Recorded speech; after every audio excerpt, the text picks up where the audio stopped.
Mayor, kamusta po yung mga taga Medellin, lalo na't sinasabi pong maulan dyan ngayon?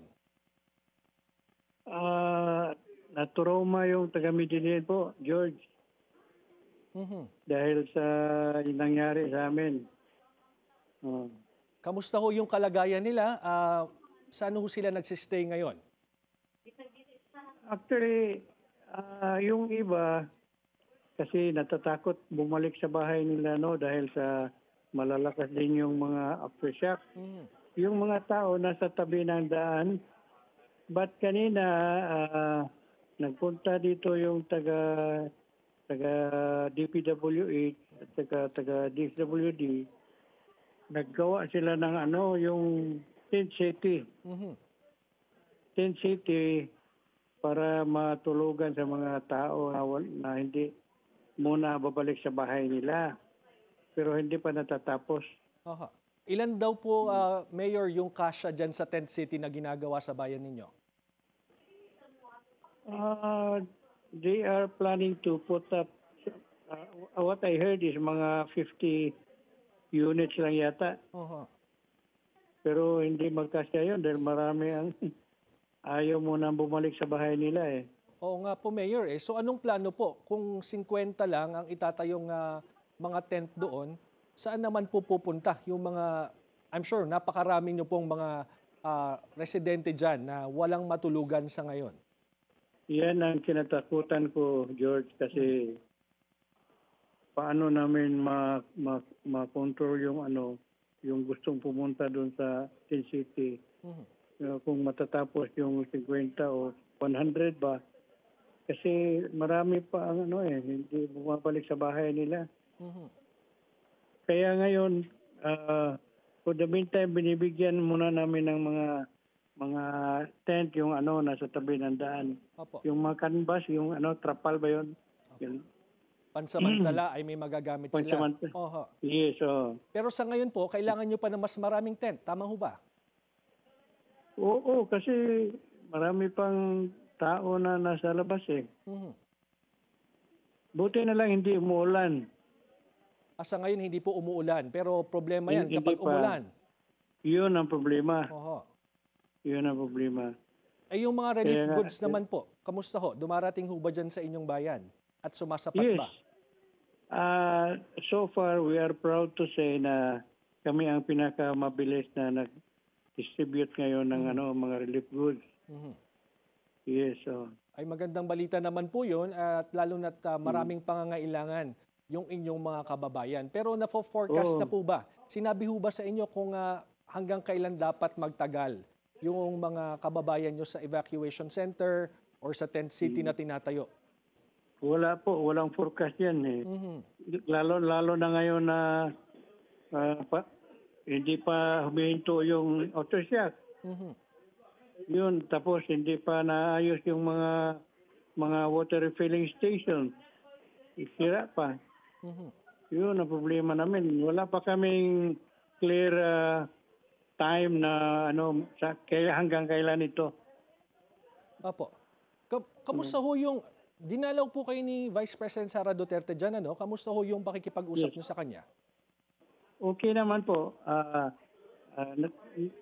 Tumutulong din naman siya sa mga kagaya yung nagbibigay ng mga relief goods Aha.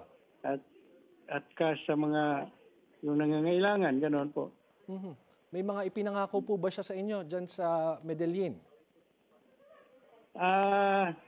So far wala naman na kasi naintindihan namin ang kasalukuyang nangyari ngayon. Mhm. So hintay lang kami kung sino yung makatulong sa amin dito. Mayor, gaano ho kadami yung namatay dyan sa bayan ho ninyo? Sa bayan ko po, 14 lang. 14. 14 po. At lahat pong itong Yes. mga namatay ay nabagsakan ng mga mabibigat na bagay. Yes, yes. Kamusta ho yung mga Yes po. pamilya ng mga biktimang ito? Yun nga, kawawa yung iba kasi mayroong pamilya dito na survivor, yung bata lang. Mhm. Namatay lahat yung Ano hong plano sa bata? Ano hong mangyayari kung siya ay wala ng kamag-anak o kapamilyang survivor? Yung lolo na lang niya ang ano ngayon, Mhm. yung nagbantay, tapos tinuturuan namin, binibigyan namin ng cash assistance, ah, at yung mga dumarating na mga senador din nagbigay ganon. Opo. Kanina, Mayor, kasi nire-report ng reporter namin dyan, si Andrea Salve. Sabi po niya, matindi yung traffic dyan sa North Road, papunta sa mga bayan nga na naapektuhan itong lindol. Kayo ho ba ay Totoo po apektado yan. rin ho nito? Anong epekto nito sa inyo? Matagal dumating yung ano, yung mga relief goods nila. Yung mga kumpanya po, yung may-ari, nauna, pero yung mga relief goods nila na late dahil sa traffic daw. Mm-mm. Mm. May Yun may usapan na ho ba yung mga mayor at saka yung local government kung papaano aayusin ito pansamantala para lang ho mapabilis yung pagdating ng mga relief goods sa mga nangangailangan? Meron naman George, Aha. gaya nung sa probinsya, inayos na daw nila kasi meron konting landslide dun sa gitna ng ano, Cebu eh. Mhm. Pero inayos naman yata, kaya lang medyo na traffic na daw.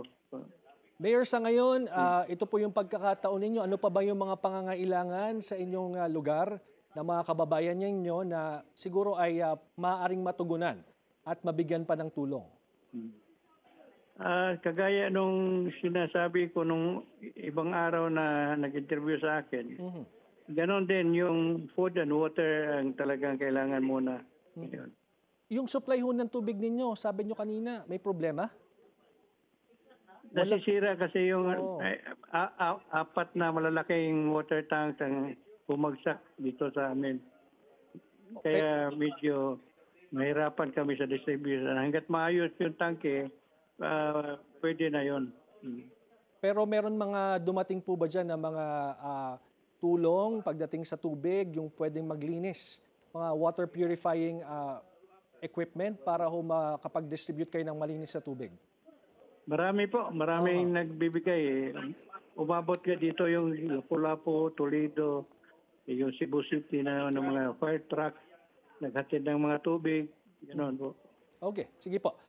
Mayor, maraming salamat po sa inyo, sa inyong oras at panalangin po namin na mabilis kayong makabangon. Maraming salamat, Medellin Mayor Salamat din. Edwin Salimbangon.